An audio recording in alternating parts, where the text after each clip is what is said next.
Somos el consultorio jurídico externo de la Universidad Católica de Santa María. Absolvemos tus consultas de temas jurídicos y legales de forma gratuita. Contamos con el Centro de Conciliación Extrajudicial de la Universidad Católica de Santa María, que cuenta con conciliadores debidamente acreditados por el Ministerio de Justicia. Encuéntranos en Urbanización Orrantia, calle Los Robles 119, Cercado de Arequipa, a espaldas del Poder Judicial. Todos aquellos procesos de conciliación presencial necesitan una cita previa.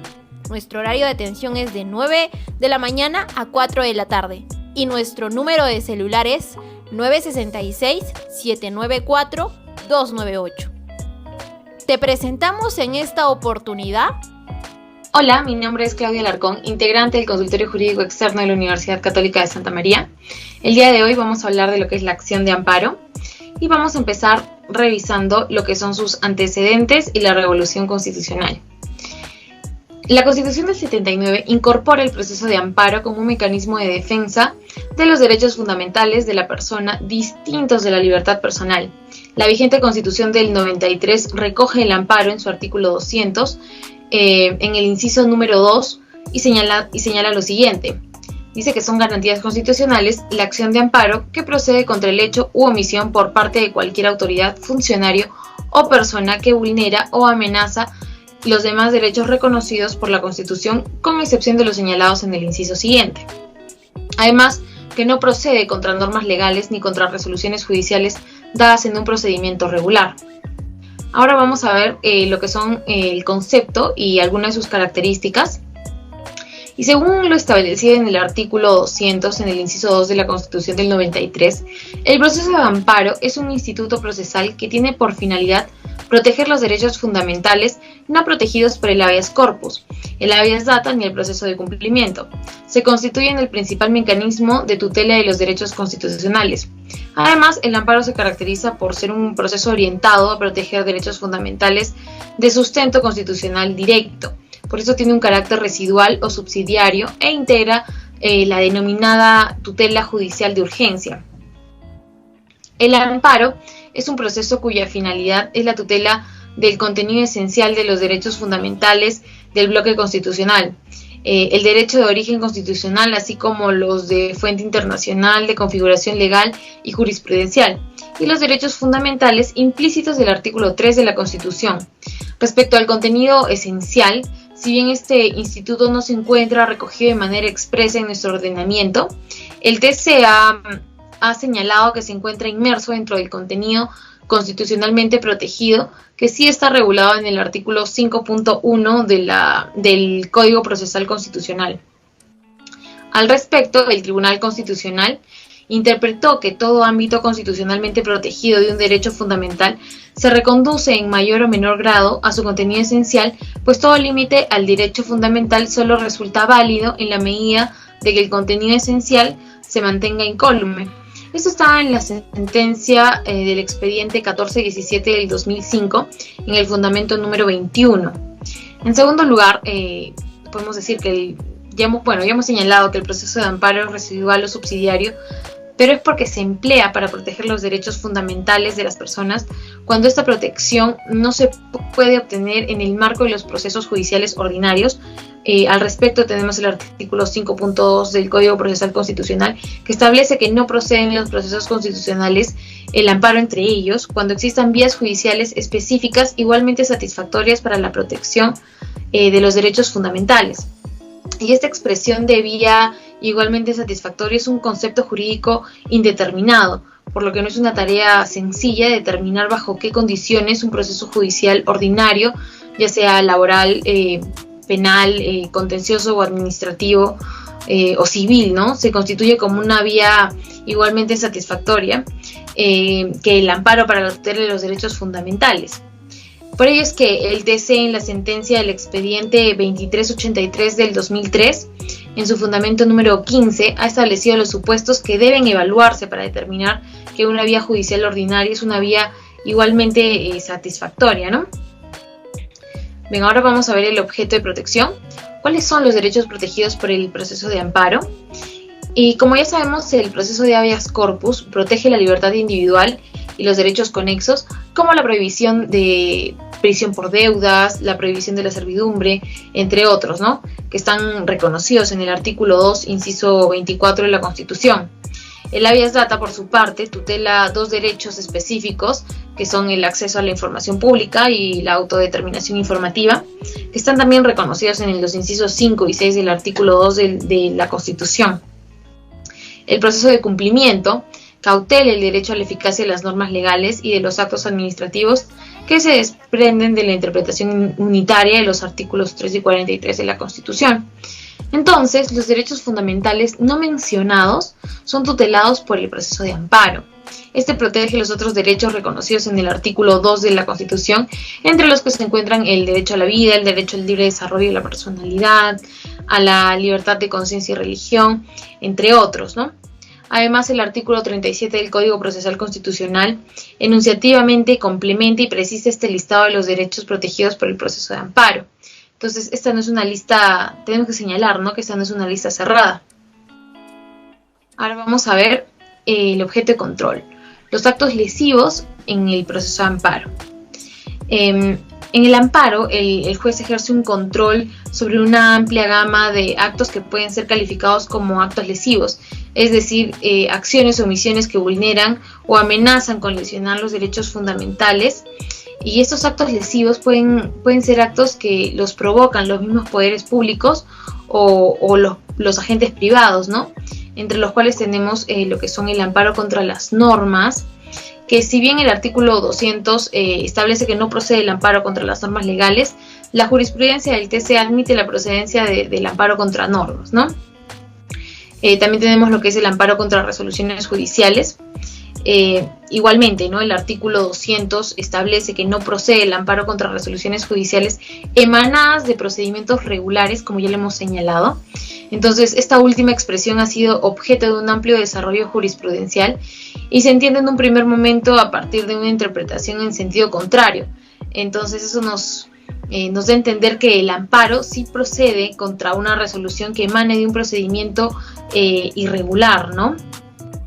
Entonces también el amparo procede contra resoluciones electorales, el amparo procede también contra resoluciones de lo que era, ¿no?, el Consejo Nacional de la Magistratura, que ahora es la Junta Nacional de Justicia, en materia de destitución y ratificación de jueces y fiscales. Además también procede el amparo contra actos de administración pública y también procede el amparo frente a actos lesivos en estado de excepción. Entonces, esto de estado de excepción quiere decir, ¿no?, que mediante un decreto supremo puede suspenderse el ejercicio de algunos derechos fundamentales con la declaración de los estados de emergencia y de sitio, ¿no? Entonces, bueno, vamos a señalar, ¿no?, vamos a explicar un poco que el primero opera cuando ocurren perturbaciones de la paz o del orden interno, de catástrofe o circunstancias graves que afecten la vida de la nación, y la declaración de emergencia puede durar hasta 70 días, ¿no?, los que pueden prorrogarse, ¿no?, mediante un nuevo decreto supremo. Con la declaración pueden restringirse, suspenderse el ejercicio de los derechos a la libertad y la seguridad personal, la inviolabilidad de domicilio, la libertad de reunión y de tránsito. Entonces, en estos casos, el control del orden interno puede quedar en manos de las Fuerzas Armadas, ¿no? Es por eso de que sí procede, ¿no?, el amparo frente a actos lesivos en estado de excepción. Ahora vamos a ver el procedimiento, el proceso de amparo. De acuerdo al Código Procesal Constitucional, antes de interponer la demanda de amparo, es necesario agotar las vías administrativas previas que puedan existir, y estas deben estar reguladas por la ley y deben ceñirse al respecto, ¿no? No solo de la ley, sino del debido proceso. No obstante, el mismo Código Procesal Constitucional ha previsto causales de exoneración a dicha obligación. Al respecto, no es necesario agotar todas las vías previas solamente cuando una resolución que no es la última en la vía administrativa se ejecuta antes de que vence el plazo para que quede consentida, así como cuando el agotamiento de la vía previa determina que la lesión al derecho se convierte en irreparable, cuando la vía previa no ha sido regulada o se ha iniciado de manera innecesaria por el afectado, y cuando no se resuelve la vía previa en los plazos fijados para su resolución. Entonces, por estas razones, bien se haya agotado la vía previa o si cabe invocar alguna causal de exoneración, procede a interponer la demanda de amparo dentro del plazo establecido en el mismo Código Procesal Constitucional. ¿no? Además, la demanda puede ser interpuesta por el propio afectado o por su representante, si se trata de la defensa de algún derecho como del medio ambiente o algún derecho difuso. Lo puede hacer cualquier persona, ¿no? O cualquier entidad sin fin de lucro cuyo objetivo sea la defensa de esos derechos, ¿no? Incluso cualquier persona puede interponer la demanda en nombre de quien se encuentre imposibilitado de hacerlo, aun cuando no cuente con la representación expresa, ¿no? Siempre y cuando el afectado pueda ratificar la demanda y las actuaciones procesales efectuadas por el procurador oficioso, ¿no? La demanda esencialmente debe contener la identificación del agraviado y de los derechos lesionados o amenazados, así como los datos de la autoridad o de la persona que lesionó o amenazó el derecho y la narración de los hechos que constituyen el acto lesivo, ¿no?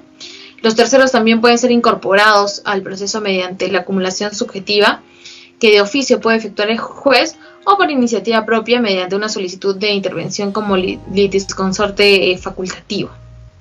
Finalmente, el juez competente va a ser el juez constitucional, civil o mixto del lugar donde se efectuó el derecho o donde tiene su domicilio el afectado, a elección del demandante. Tratándose del amparo contra resoluciones judiciales, la demanda se interpone como primera instancia ante la sala civil respectiva. Continuando con la exposición, yo les voy a hablar sobre los derechos tutelados por el amparo. En primer lugar tenemos el derecho de propiedad y herencia. El nuevo Código Procesal Constitucional, en concordancia con la Constitución, señala que uno de los derechos fundamentales más importantes que protege el amparo es el derecho de propiedad y herencia. Sin embargo, el derecho de propiedad no es solamente un derecho fundamental, es decir, no solo es un derecho que se encuentra en la Constitución y ha sido positivizado, sino que además es un derecho humano, declarado por la Corte Interamericana de Derechos Humanos. También tenemos el derecho de petición ante la autoridad competente. La acción de amparo se encarga de proteger precisamente este derecho, es decir, nosotros tenemos el derecho de solicitar o pedir algo a la administración pública, así como también tenemos el derecho a que esta administración pública nos responda. Es decir, el derecho a la autoridad competente comprende dos aspectos. En primer lugar, el derecho de recurrir a la administración pública o a la autoridad competente de la administración pública. Y también tenemos el derecho a obtener una respuesta motivada por esta entidad. Otro derecho que protege la acción de amparo es el derecho de participación individual o colectiva en la vida política del país. Cuando hacemos referencia a la participación individual, está hablando de que nosotros hacemos uso del derecho de sufragio o voto, y participación colectiva es cuando, por ejemplo, se forma una lista para ser regidores. La acción de amparo también protege el derecho a la nacionalidad. Todos tenemos el derecho a la nacionalidad. Actualmente no se admiten que existan personas sin nacionalidad, y esto es un derecho humano. Lo que sí es admisible es la renuncia a la nacionalidad para que obtengas otra. Al respecto, el Tribunal Constitucional ha señalado que este derecho a la nacionalidad también puede ser reclamado a través del amparo por las personas jurídicas. Es decir, las personas jurídicas también tienen nacionalidad, aunque no porten DNI. La acción de amparo también protege y cautela el derecho de tutela procesal efectiva. Hace unos años la Corte Interamericana de Derechos Humanos ha señalado que el derecho a la tutela procesal efectiva no solo es un derecho fundamental, sino también es un derecho humano. Este derecho tiene dos aspectos. Primero, el derecho al acceso a la justicia. Este derecho, a su vez, va a comprender dos manifestaciones. En primer lugar, el derecho de recurrir ante la autoridad jurisdiccional, cuando yo interpongo una demanda. Y en segundo lugar, el derecho a la efectividad de las resoluciones judiciales. No basta con que se dicte una sentencia, sino que ésta a su vez debe de ejecutarse. También tenemos el derecho al debido proceso. Este derecho por sí solo no es un derecho reclamable. Sin embargo, este debe de ser reclamado a través de la vulneración de los derechos que están contenidos en el debido proceso, como por ejemplo el derecho al juez natural, el derecho a la motivación o el derecho a la prueba, entre otros más. Es necesario indicar que manifestación del debido proceso ha sido vulnerado.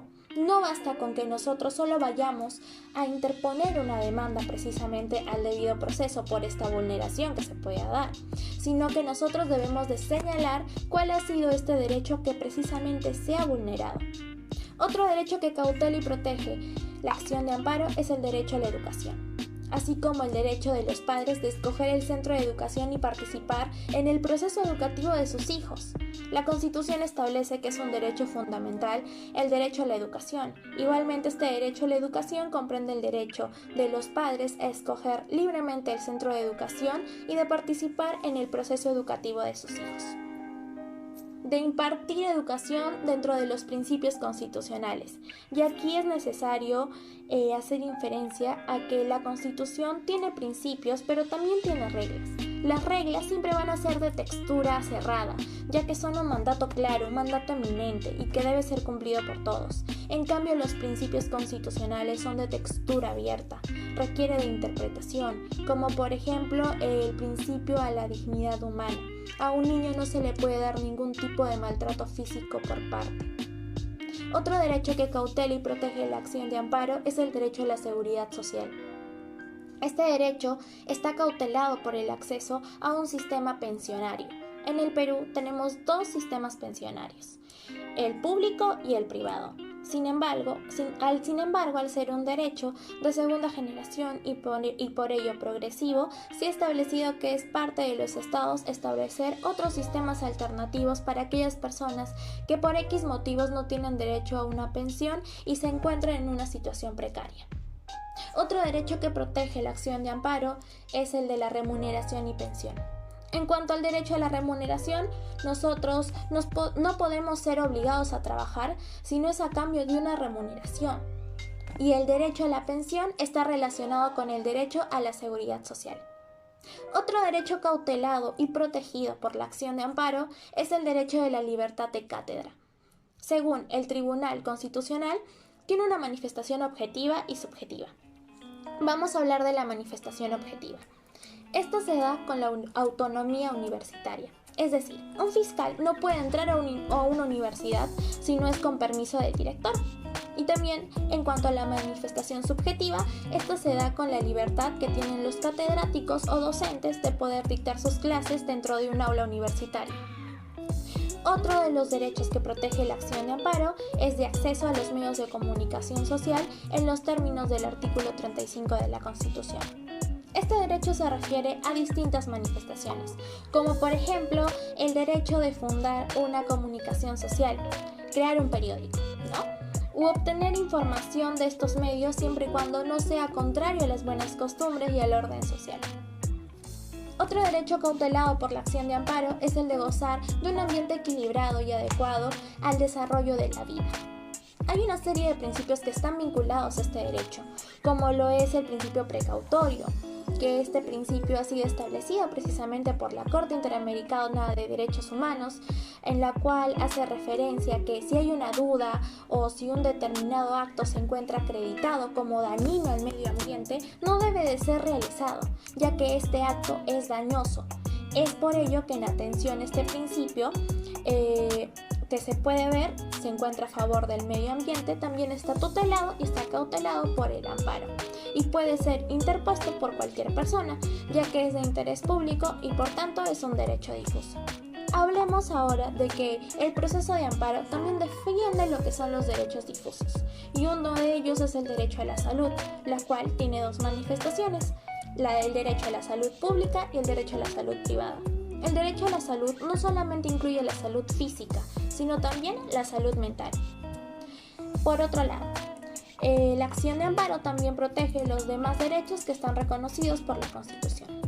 Ahora hablaremos de los derechos no tutelados por el amparo. En primer lugar tenemos el derecho que carece de sustento constitucional directo. Derechos legales no van a ser cautelados por el amparo. También el amparo no cautela los derechos que no están referidos a aspectos constitucionalmente protegidos en sentido estricto de los atributos. Los derechos faltos de sustento a través de cualquiera de los valores esenciales o normas reconocidas por la Constitución. Y por último, los derechos derivados de normas infraconstitucionales. Eso ha sido todo por hoy. Muchas gracias.